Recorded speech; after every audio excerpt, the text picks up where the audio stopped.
மனுஷனா பிறந்தா திருப்பரந்தூர்ல போய் ஒரு நாள் தங்கணும்.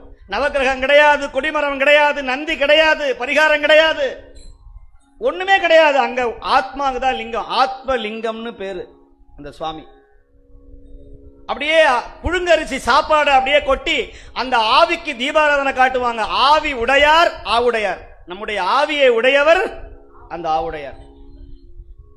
அம்பிகை பேரு யோகாம்பிகைன்னு பேரு. பீடம் மட்டும்தான் இருக்கும், அங்க அம்பாள் கிடையாது.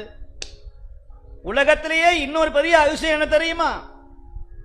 இன்னைக்கு தொண்டனுக்காக தலைவன் எங்கேயுமே இறங்கி வர மாட்டான், தலைவனுக்காகத்தான் தொண்டன் இறங்கி போவான். தலைவா வாழ்க அப்படின்பா.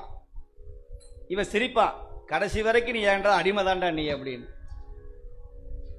ஆனா நம்முடைய தலைவன் இருக்கிறார் பாருங்க, அவர் என்னைக்குமே நம்மளை ஏமாற்றாத தலைவர். இந்த தலைவர் யாரு? நம்ம ஏமாற்றாத ஒரே தலைவர்.